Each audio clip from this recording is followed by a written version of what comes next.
Daniel was one of the Jewish exiles from Judah who were taken to Babylon during the reign of King Nebuchadnezzar. He was a smart and pious young man who quickly gained the king's trust.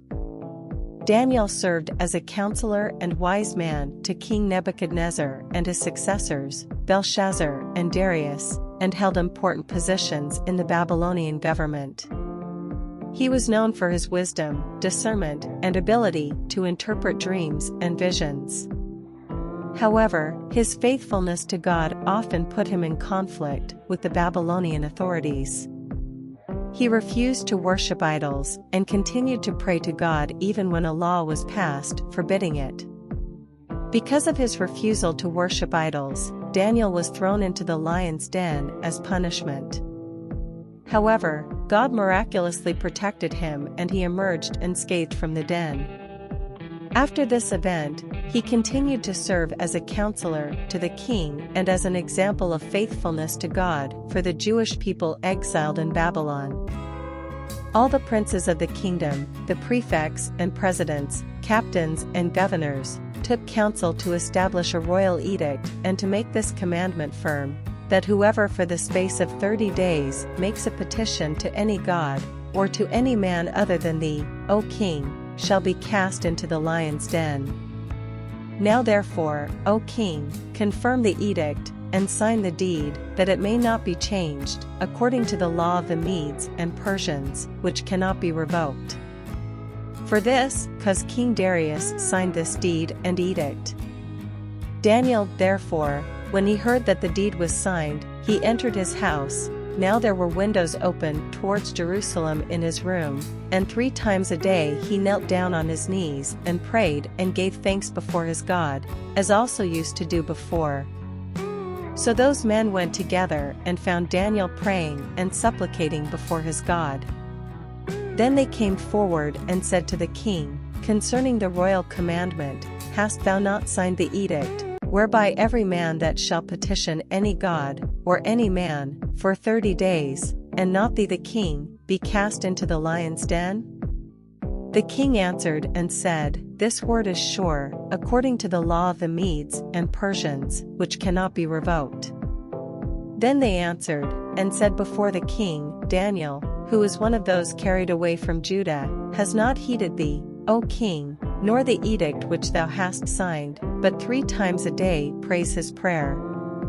Then when the king heard the matter, he was very sorry, and in favor of Daniel, he proposed within his heart to deliver him, and until sunset he worked to save him.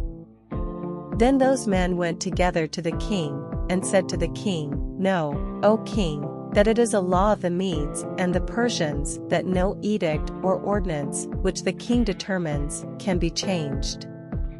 So the king ordered Daniel to be brought, and they threw him into the lion's den. And the king spoke and said to Daniel, Your God, whom you serve continually, he will deliver you. And a stone was brought and laid upon the mouth of the pit, and the king sealed it with his ring and with the ring of his lords, that he might not change the sentence concerning Daniel. Then the king went to his palace, and spent the night fasting, and did not allow instruments of music to be brought before him, and sleep fled from him. And early in the morning he got up and went with haste to the lion's den. And, coming to the cave, he called for Daniel with a sad voice, and the king speaking said to Daniel, Daniel, servant of the living God, was it the case that your God, whom you continually serve, was able to deliver you from the lions? Then Daniel spoke to the king, O king, live forever.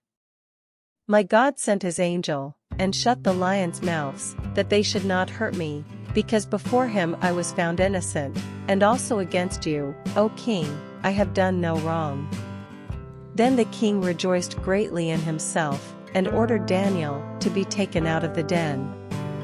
So Daniel was taken out of the pit, and no harm was found in him, because he believed in God.